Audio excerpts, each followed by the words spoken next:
누가 좀 읽어주시겠습니까? 시편 22편. 지금 제가 읽을게요. 내 하나님이여 내 하나님이여 어찌 나를 버리셨나이까? 어찌 나를 멀리하여 돕지 아니하시며 내 신음소리를 듣지 아니하시나이까? 내 하나님은 내가 낮에도 부르짖고 밤에도 잠잠하지 아니하오나 응답하지 아니하시나이다. 이스라엘의 찬송 중에 계시는 주여 주는 거룩하시나이다. 우리 조상들은 주께 의뢰하고 의뢰하였으므로 그들을 건지셨나이다. 그들이 주께 부르짖어 구원을 얻고 주께 의뢰하여 수치를 당하지 아니하였나이다. 나는 벌레요 사람이 아니라 사람의 비방거리요 백성의 조롱거리니이다. 나를 보는 자는 다 나를 비웃으며 입술을 비죽거리고 머리를 흔들며 말하되 그가 여호와께 어떡하니 구원하실 걸 그를 기뻐하시니 건지실 걸 하나이다. 오직 주께서 나를 모태에서 나오게 하시고 내 어머니 젖을 먹을 때 의지하게 하셨나이다. 내가 날 때부터 주께 맡긴 바 되었고 모태에서 나올 때부터 주는 나의 하나님이 되셨나이다. 나를 멀리하지 마옵소서. 환난이 가까우나 도울 자 없나이다. 시편 22편을 이야기할 때요, 많은 사람들이 이거는 예수님의 이제 시라고 생각해서 다 유명한 시지, 그죠? 근데 이제 나의 하나님 신약에 보면 예수님 돌아가실 때 엘리 엘리 라마 사박다니 막 이런 말씀을 하시는데 그거는 이제 히브리어가 아람어라는 말이 있습니다. 이 히브리어 사투리. 근데 아람어에는 이제 좀 다르게 나오는데 똑같은 뜻입니다. 근데 잘못 오해하고 있는 게 이건 예수님을 가리킨다고 이야기를 하고 있는 거예요. 틀리기도 하고 맞기도 합니다. 왜냐하면 틀렸다는 이야기는 왜 틀렸냐면 예수님이 돌아가실 때 하도 고통스러우니까 이쯤에서 이제 내가 시편 22편에 나오는 이 말을 내가 인용해야지 이러면 이제 예수님이 진짜 아픈 건 아니었다는 거죠. 그냥 아프면 정신없을 거 아니에요, 그죠? 죽기 직전인데 어떤 정신이 있어가지고 시편 22편 인용해야지 이렇게는 하지 않는다는 거죠. 그래서 미리 정리를 하자면 내가 고통을 당할 때도 나의 하나님 어찌하여 나를 멀리 하시나이까, 나를 버리시나이까 하고 고백이 나오고, 예수님도 고통을 당하시니까 어찌하여 나를 버리셨나이까 하고 고통을 갖고, 시편 22편의 주인공도 고통을 당하니까 어찌하여 나를 버리셨나이까 이렇게 봐야 된다는 거지. 그러면 왜 스님들이 얼음 같은데 미끄러질 때 뭐라는 줄 알아요? 확 미끄러져. 아이고 하나님 앞서사 이래요. 그 사람 하나님도 안 믿으면서. 그 사람 용어 자체가 습관이 되어 있는 거 아니에요? 유대인들은 고통을 당할 때 제일 먼저 탄식하는 게 뭐냐면 어찌하여 나를 버리셨나이까 하는 그런 DNA가 있습니다. 이거는 하나님이 버렸기 때문에 이런 고통을 당한다고 생각하는 거죠. 그래서 제 친구 후배 목사가 있었는데 처음으로 목사를 부임을 했어요. 그리고 이제 부임하고는 처음으로 권사님이 병원에 있어가지고 신방을 가게 됐어요. 근데 권사님 중에 교회 안 나오는 자녀들이 쭉 있는 데서 신방을 가니까 얼마나 떨리겠어요. 그래서 가서 이제 자기 딴에는 시편 23편을 핀다고 폈는데 23편과 22편이 붙어 있잖아요. 근데 초짜라 그럼 그냥 여유 있게 읽으면 읽었다가 잘못 읽으면 바꾸면 될 거 아니에요. 이거 넘어갑시다 하는데 22편을 읽어버린 거예요. 시편 22편을. 아빠 다 죽어가는 사람 앞에 내 하나님이여 내 하나님이여 어찌 나를 버리셨나이까 이러고 읽으니까 싫어요. 읽다가 이 친구 자존심이 너무 강해요. 그래서 그냥 간다 이래가지고 근데 소위 말하는 지금 와이프 사모라는 사람도 저 사람 미쳤어 왜 저래 하고 막 같이 갔는데 읽은 거예요. 읽었는데 끝나고 나니까 분위기가 쌀 거 아닙니까? 그 성도들하고 권사님 자녀분들이 저 양반이 병문 하나 나가지고 어찌하여 버리셨나이까 이런 걸 읽어주니까. 그런데 권사님이 우리 후배 목사 손을 꼭 잡더래. 어쩌면 그렇게 내 마음하고 똑같냐고 그러더래. 그래서 이 친구가 신방 끝나오는데 전화가 왔어요. 선배님 혹시 시편 20편에 이런 일이 겪었는데 이게 뭔 소리요 도대체? 22편이 병자의 시입니다. 볼까요? 병자라는 것을 일단 밝히면요. 14절에 나는 물같이 쏟아졌으며 내 모든 뼈는 어그러졌으며 내 마음은 촛밀 같아서 내 속에 녹았으며 내 힘이 말라 질거리 조각 같고 내 혀가 입천장에 붙었나이다. 그 다음에 17절에 보면 내가 내 모든 뼈를 셀 수 있나이다. 이렇게 여기에 문자적으로 보면요. 살이 빠지고 입천장에 붙어가지고 독감 들리고 하면 우리가 왜 수분이 날아가면 입천장에 붙잖아요. 이게 심각한 질병을 하는 것을 표현합니다. 요 구절 때문에. 그래서 시편 6편이나 여기 22편이나 아까 한 38편이나 이런 것들이 다 병자의 시라고 이제 보는 게 정설입니다. 병자의 시든 뭐든 하여튼 이 사람이 아프다는 거죠. 그런데 이런 일이 이제 이거는 병자의 시라고 이제 보고 있는데 뭐 그건 중요한 건 아니고요. 고통이라는 것을 보는 거죠. 그러니까 이 고통을 가운데 두고 보면 고난을 이 사람은 이 시인은 22편의 시인은 고통을 통해서 하나님께 부르짖고 예수님도 부르짖고 또 우리도 부르짖는 이런 이제 그 고통을 통해서 서로 만나는 겁니다. 그래서 달리 말하면 결론적으로 먼저 말하면 이 시는 고통 사는 사람의 나의 시고 너의 시지 이 시는 예수님의 시지 이 시는 뭐 그때 시 이런 건 아닙니다. 그러니까 시편을 읽을 때는요 이 시를 나의 시로 생각하고 읽어야지 아브라함 나오니까 뭐 그 다음에 또 이삭 나오지 뭐 그 다음에 야곱 나오지 뭐 이러면서 다 아는 거 그냥 이렇게 넘어가는 거 있죠. 이런 거를 그냥 스토리처럼 생각하지 마시고 처절하게 자기 이야기를 하고 있다 하는 거를 여기 푹 들어가 보시면 좋겠습니다. 말씀드린 대로 전통적으로 유대인들은 특히 어찌하는 이 말은 있죠. 자기네가 수용할 수 없을 때 쓰는 용어입니다. 어째요 나한테 이런 고통을 주십니까? 아니 어째서 뭐 우리 경상도 말로 하면 우째서 이런 일이 나한테 있냐 우째서라는 말 자체가 자기는 그 수용할 수 없고 이해할 수 없고 받아들일 수 없는 그걸 때 이런 유대인들이 이런 말을 씁니다. 그러니까 하나님이 나를 버렸기 때문에 내가 이렇게 고통을 당한다. 그런데 하나님 왜 나를 버리셨습니까? 뭐 때문에 나를 버리셨습니까? 하고 하나님한테 항변하는 겁니다. 그거는 뒤에는 뭐가 깔려 있냐면 이 고통을 내가 도저히 감당할 수가 없다는 게 깔려 있습니다. 그래서 이제 아프다고만 직설적으로 이야기하면 내가 이렇게 아픈데 아니 이렇게 한 인생 사는데 이렇게 고통을 당하면서 힘들게 지내는데 아픈데 어째 나한테 이런 일을 하나님께서 만드셨습니까? 해서 그래서 그거를 구체적으로 표현하는 게 하나님 나를 왜 버리셨습니까? 하는 용어를 쓰는 겁니다. 하나님 나를 버리.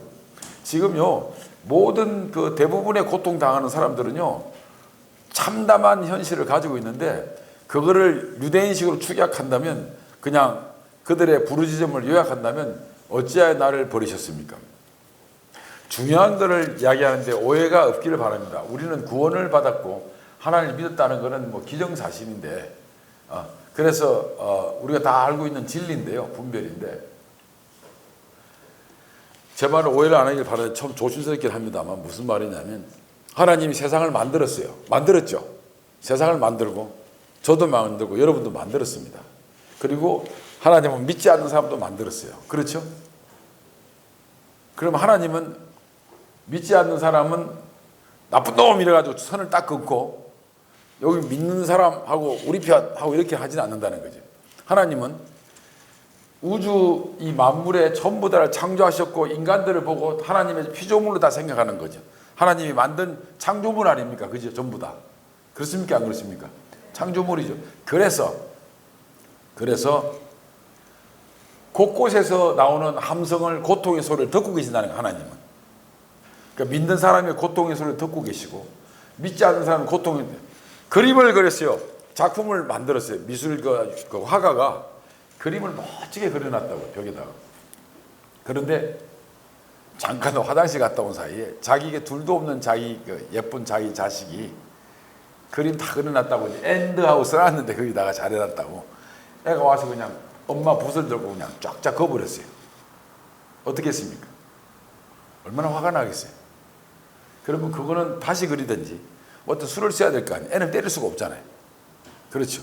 부모님 하나님께서 세상을 만드셨어요. 완전 작품을 만들었어요. 전부 다 이렇게 멋지게 만들었어요.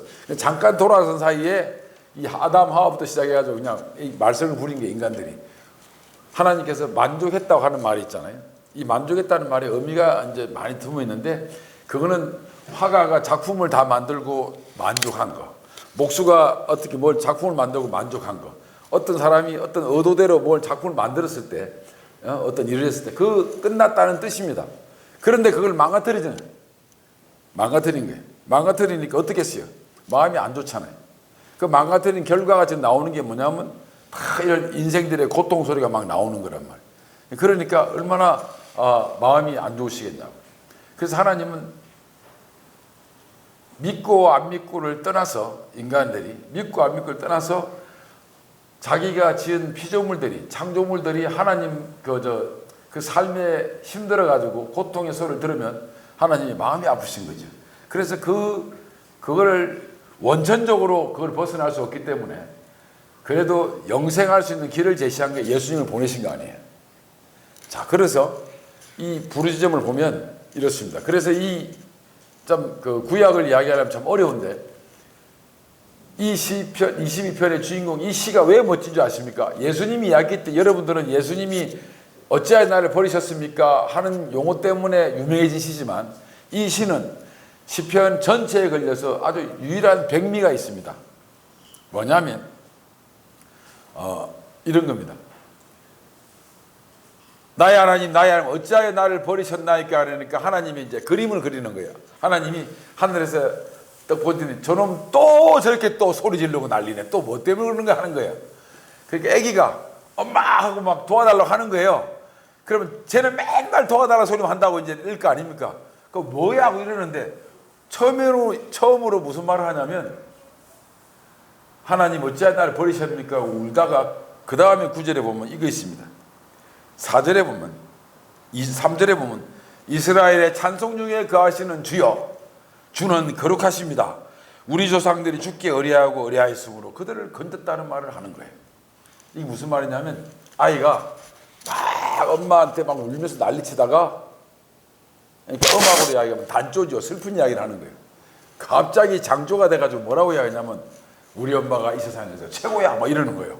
막 울다가 갑자기 우리 엄마는 참 멋진 분이셔 이러는, 애가 울다가 갑자기 엄마 저 물건 사달라고 그러다가 땡깡 부리다가 너희는 또 그러냐고 막 그러는데 갑자기 애가 얼굴이 달라지더니 우리 엄마는 이 세상에서 최고야, 너무 좋으신 분이야, 이런 엄마가 없어 막 이러면 뭐라고 그러겠어요? 야, 이놈이 또 왜 갑자기 이 시의 백미가 이렇습니다.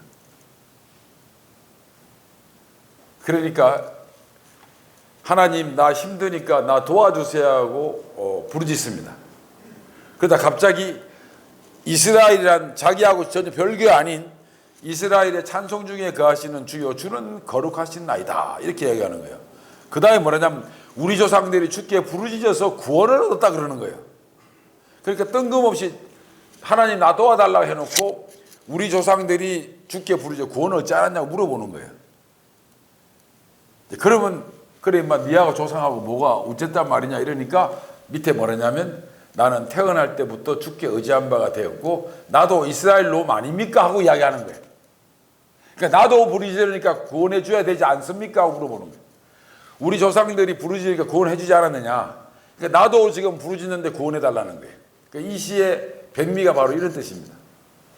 그게 뭐냐면, 구약에 나오는 모든 내용들의 99.9%가 우리 조상들이 주께 부르짖었다는 이야기는 전부 다 뭘 이야기하냐면 출애굽할 때 부르짖은 걸 이야기합니다.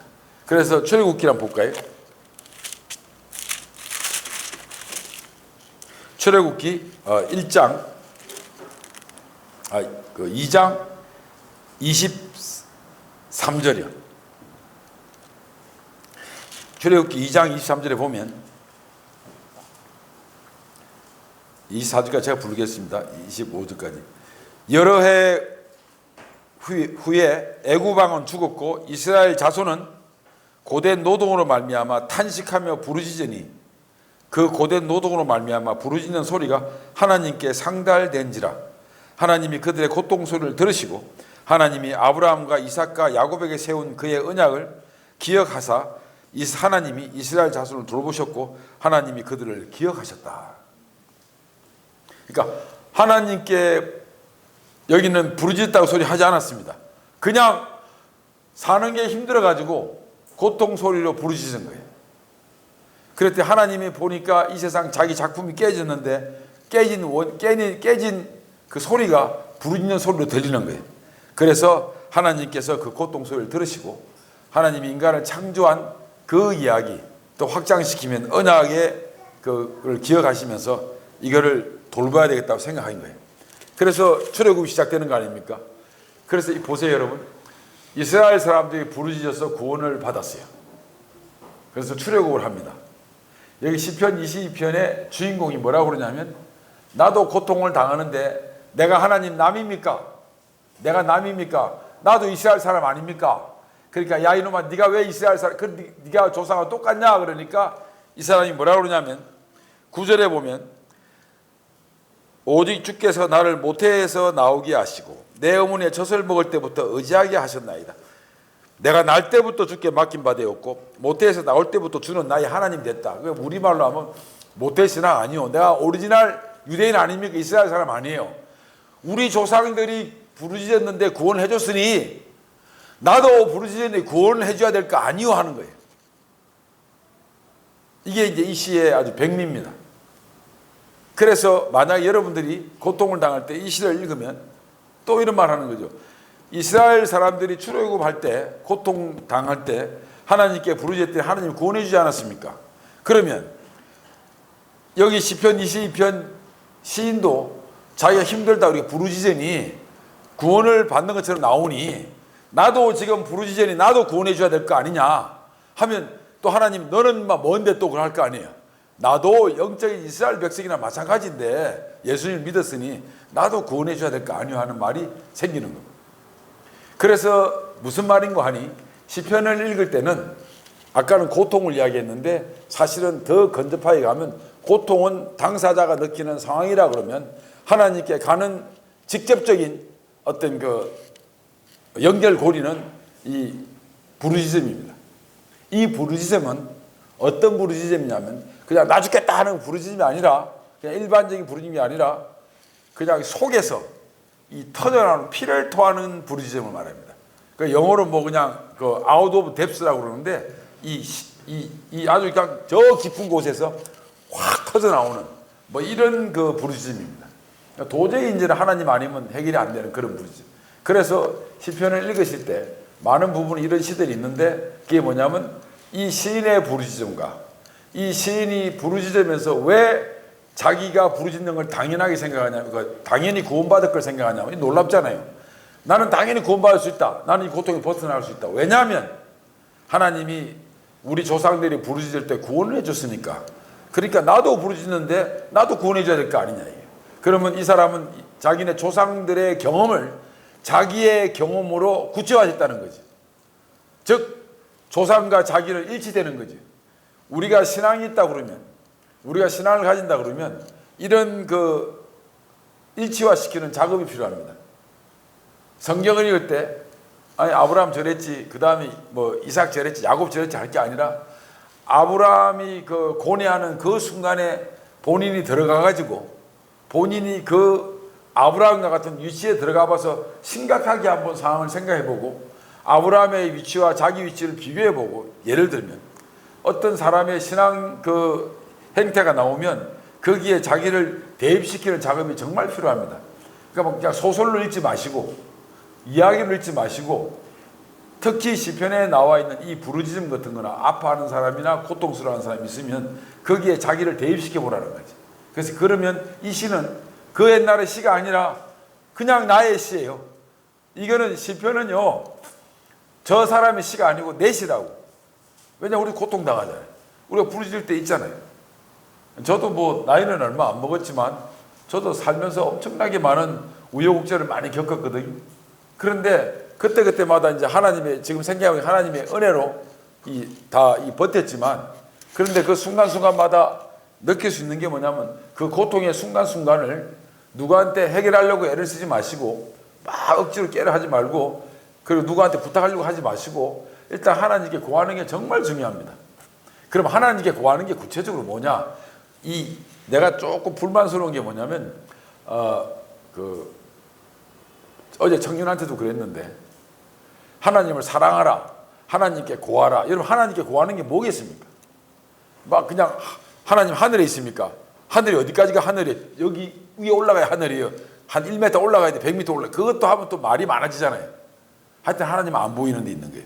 안 보이는 하나님께 부르짖는다. 하나님을 사랑한다는 게 뭐냐. 오늘은 부르짖는 걸 이야기합니다. 하나님께 부르짖어서 도움을 구하는 게 뭘까요? 구체적으로 하나님께 부르짖 그냥 그 교파학교에 통성국 그 통성기들 많이 하면 주여 하고 삼창을 해. 왜 삼창하는지 모르겠어. 한 5창 10창 하든지 하지. 그리고 하거든요. 근데 왜 하나님 부르짖는 단순하게 이야기할게요. 여러분이 고통을 당하십니까? 하나님의 부르짖고 싶습니까? 하나님 부르짖습니까? 그럼 피를 토하는 부르짖지 않습니까? 그럼 하나님 해결해 달라고 하지 않습니까? 기도를 하지 않습니까? 기도하는 게 뭐예요? 하나님께 부르짖는 게 뭐예요? 단순해요. 하나님께 부르짖는 거는 포괄적인 의미에서는 해답을 찾는 것은 성경을 읽는 것이고, 그 다음에 구체적으로 묘안을 찾는 것은 바로 뭔지 아세요? 오늘 그냥 중요하게 기억하세요. 추상적인, 신앙은 추상적인 게 아닙니다. 바로 여기에 장로 형제님들한테 언언하는 거예요. 그리고 자기가 존경하는 멘토들이 신앙 안에 멘토들한테 자문을 구하는 거예요.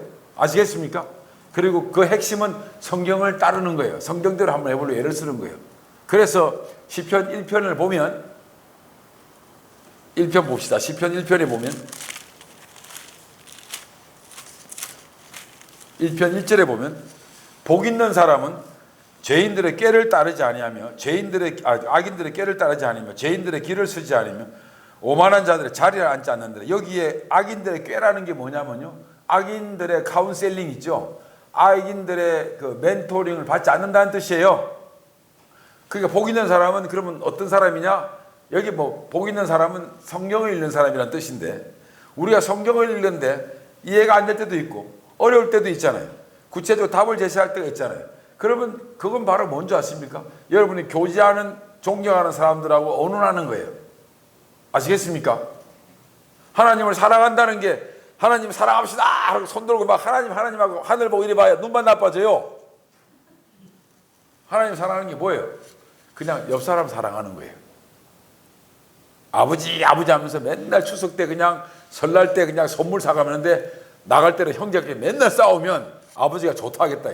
차라리 오지 말고 싸우지를 마라 그러지. 옆 사람하고 사랑하고 지내는 게 바로 하나님을 사랑하는 겁니다. 그리고 하나님께 도움을 구하는 방법이 바로 뭐냐면 바로 성경을 읽고 그 다음에 자기 멘토링 되는 장로님들이나 존경하는 형제님들이나 자매님들하고 교제하는 겁니다. 아시겠습니까? 그래서 지혜를 얻는 거예요. 여기서 악인의 꾀를 쫓는 게 아니고 하나님 사랑하는 또 매한가지고. 그래서 다시 이제 22편에 돌아가면 이 시인이 하나님 나 왜 버렸어? 하고 하는 거예요. 그리고 이 사람은 해결책을 찾아야 될 거 아닙니까? 그래서 이 사람이 아주 위대하니까 성령의 감동으로 이 시를 남겼는데, 오늘날 우리가 이렇게 고통 중에만 끝나면 오전에는 그냥 병자로 이제 끝나는 거 이야기했지만 여기도 병자지만 병은 누구나 벗어날 수가 없기 때문에 고통은 벗어날 수는 없지만 여러분 해결하는 방법이라기보다 그건 벗어날 해결할 방법이 없잖아요. 그렇지만 심령의 안정이라든지 자기가 위안을 받을 수 있고 용기를 얻을 수 있는 방법은 정말 우리는 신앙으로 살아있지 않습니까? 그러니까 신앙이 되니까 아싸 내가 신앙이 있으니까 지켜야 돼 이게 아니라, 그래서 교회를 열심히 출석하고 예배를 드리는 사람이 왜 더 건강하냐면요, 바로 이 믿는 사람들끼리 교제를 통해서 에너지를 받는 거예요. 그리고 교제를 통해서 있죠, 힘을 얻고. 그리고 이 장로님들은요 괴롭히라고 있는 거죠. 괴롭히라고. 장로님들은 뭐 이 폼 잡으라고 괴롭히라고 있는 거라고. 그러니까 문자도 보내고 장로님 나 이런 고민이 있는데 기도 좀 해달라. 장로님 이런데 웃자면 좋습니까? 이렇게 하면 막 까불지 마 하고 차단시키고 이러면 막 그냥 쫓아가십시오 그냥 그래가지고 그러는 거예요. 그게 바로 이 여러분 아주 실생활로. 성경은요 실용적입니다. 엄청나게 실용적이에요. 성경은요 추상적이지 않아요. 신앙은 되게 너무 이때까지 제가 아쉬운 거는 뭐 다 그런 건 아니지만 들어보면 너무나 추상적이에요. 여러분 겸손하게 살아야 됩니다. 여러분 하나님을 사랑하십시오. 여러분 겸손하게 살아야 됩니다. 뭐 하나님께 구하십시오. 그 구하면 어떻게 구하라는 거예요? 어떻게? 그게 뭐냐면 첫째, 예배에 충실한 신앙을 가져야 된다. 둘째, 가능하면 세상 사람들하고 어울리는 것보다 성도들하고 교제를 많이 해야 된다. 그래서 병은 우리가 벗어날 수 없어요. 부르짖는 것도 우리가 안 할 수가 없어요. 힘드니까. 우리는 항상 고통 중에 삽니다. 그래서 유명한 키에르케고라는 유명한 죽음에 이르는 병이라는 책을 쓴 사람이, 그 사람이 뭐냐면 뭐가 죽음에 이르는 거냐 하니까 그 사람이 결론이 뭐냐면 죽음에 이르는 것은 절망이라는 거야. 희망이 없다는 거야. 여러분, 그게 바로 이제 우리는 희망이 있잖아요. 소망이 있잖아요. 그러니까 우리는 정말 키에르케고 입장에 들어보면 우리는 죽음에 이르는 것 같지만 절망이 안 하고 희망이 있기 때문인데, 그 희망을 계속 살찌우게 하고 희망의 중심에 들어가려면 신앙생활을 잘해야 돼요. 신앙생활 잘해야 돼요. 늘 건강하게 있어야 돼요. 그래서 아까 말한 악인의 꾀를 쫓으면 안 돼요. 악인들한테 먼 일 생기면 변호사부터 가고, 먼 일 생기면 법무사한테 가고, 먼 일 생기면 뭐 이렇게 하는 거, 그거 다 좋은 이야기지만 신앙적으로 분별할 때 어떻게 하냐면 교회 생활을 잘해야 됩니다. 그거는 아주 무식할 정도로 단순해요. 이게 아주 중요한 이야기예요. 여러분 삶을 신앙적으로 윤택하게 하려면 교회 생활을 잘해야 됩니다. 그리고 교회 생활을 잘하니까 교회만 왔다 갔다 하는 게 아니라 사람들하고 관계가 좋아야 된다는 거예요. 성도들하고.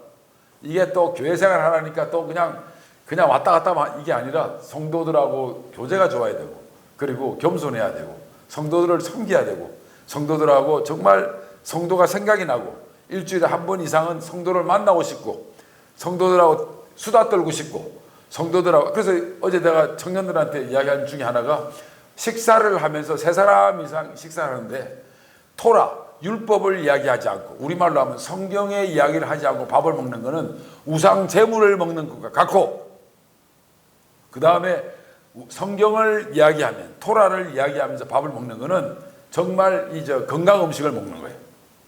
그건 다른 말로 하면 식사를 하든 차를 마시든 믿는 사람들하고 교제를 많이 하라는 뜻입니다. 그래서 신앙은 현실적이어야 되고 구체적이어야 됩니다. 신앙은 저 멀리 있는 게 아니고요. 신앙은 일요일만 지키는, 주일만 지키는 게 아니에요. 신앙은 평소에 다른 사람 시간 내가지고 성도들하고 교제하고 이러는 겁니다. 이럴 때 우리는 부르짖음을 벗어날 수 없어요.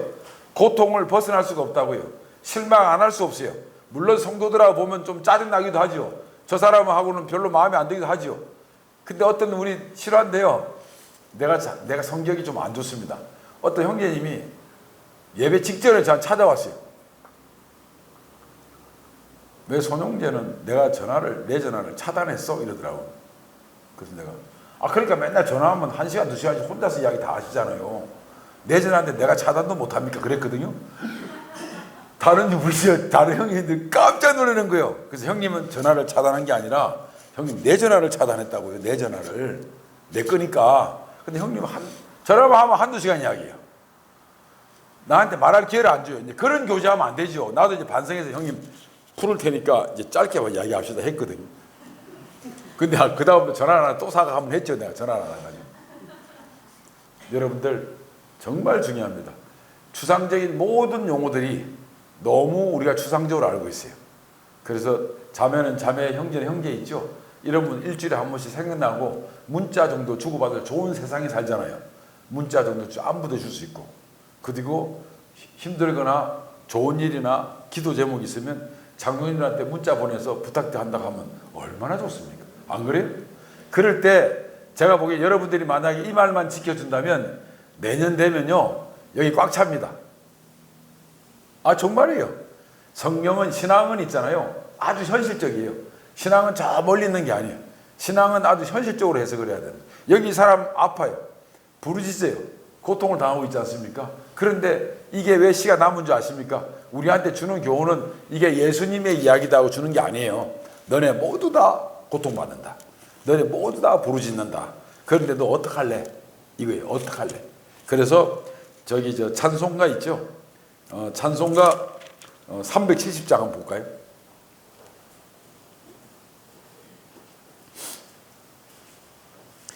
요게 아주 그냥 370장 3절이 있죠. 2절이요. 그 두려움이 변하여 내 기도 되었고 전날의 한숨 변하여 내 노래 되었다. 이게 시편이에요. 시편이요.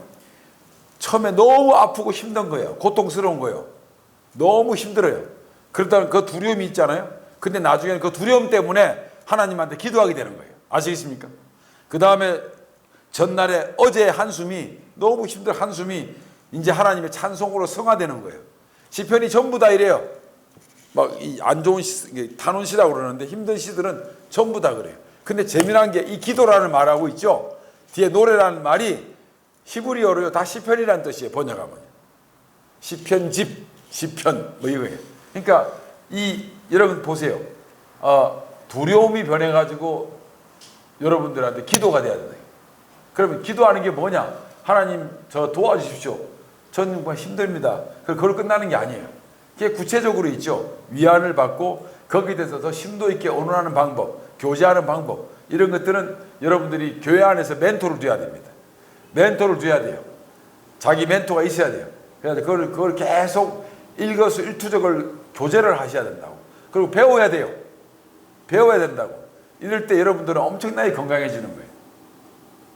아시겠습니까? 이런 것들은 정말 건강한. 그래서 기도하는 거 이런 것은 행동하는 것이고 행동하는 것은 교회 안에서 생활을 반드시 하는 거고 교회 안에서 생활을 반드시 하는 거는 주일만 뵙는 게 아니고 몸은 떠났어도 휴대폰 같은 거 너무 좋잖아요. 늘 교제할 수 있잖아요. 뭐 이렇게 통화 좀 할 수 있으면 시간 내 연락 좀 부탁한다 이래가지고 5분 10분이라도 하면 얼마나 좋습니까? 안 그래요? 그런 것들은 너무 좋습니다. 그래서 시편 22편에 보면 이 시인이 고통을 이렇게 당하는데도 불구하고 이 사람은 바로 정리를 하면 이렇습니다.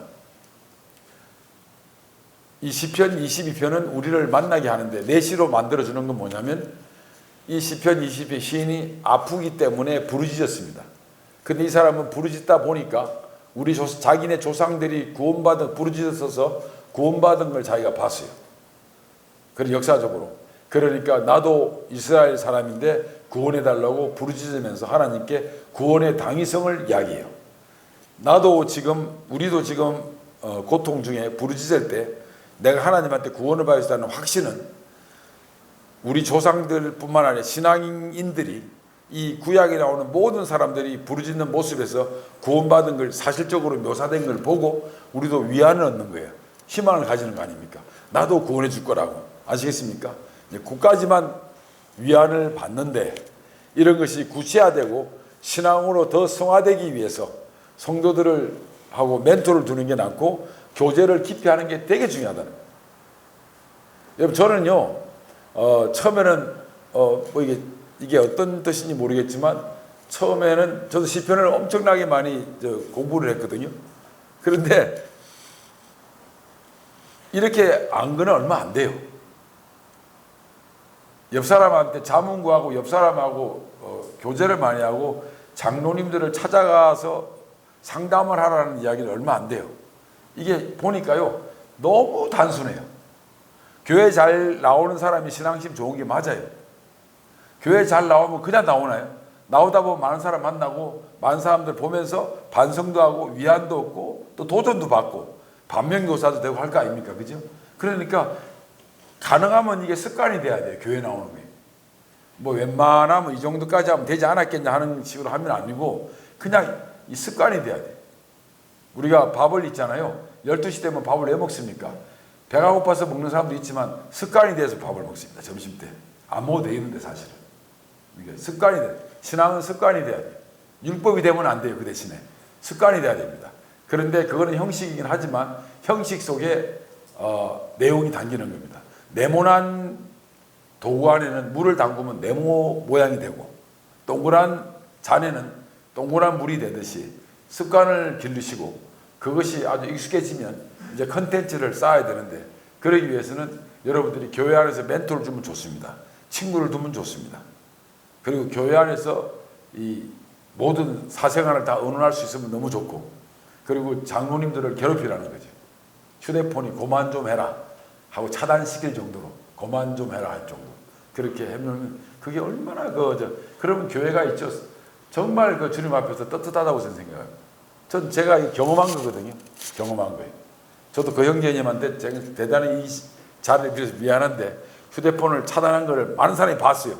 다 들어가지고 왜 내 전화를 차단했어? 그래서 형님이 그렇게 나한테 오랫동안 전화를 차단했다고. 내 전화인데 차단 안 됩니까? 그랬다고. 얼마나 회개를 했는지 잘못했다고.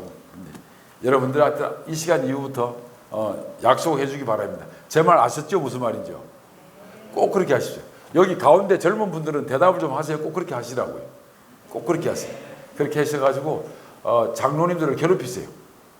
그리고 여러분 살다 보면 되게 힘들 일이 무지하게 많습니다. 힘들 때일수록 혼자서 해결하려고 하지 마시고 장로님들아 이 멘토들한테 여쭤봐가지고 이거 어떻게 하면 좋겠냐고 하시고 세상에 먼저 언론하지 마시고 그러면 그게 여러분들한테 큰 도움이 될 겁니다. 저는 어릴 때부터 그런 분들이 좀 있었다가 모임을 떠나고 난 뒤에 엄청나게 외로웠어요.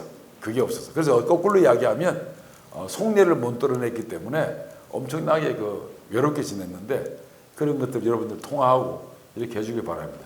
이런 계획을 하지 않았는데 사실은 이렇게 연결이 돼 죄송한데요. 시편 22편의 핵심은 바로 그겁니다. 어느 시에도 안 나타나는데 이 사람은 이렇게 할 때 구원해줬고 나는 왜 구원 안 해줘요? 이거예요. 그러니까 우리가 이걸 보면서 나도 구원해줘야죠. 이런 확신을 하는 그런 시입니다. 시편 22편은. 자, 오늘 여기까지 하겠습니다. 감사합니다.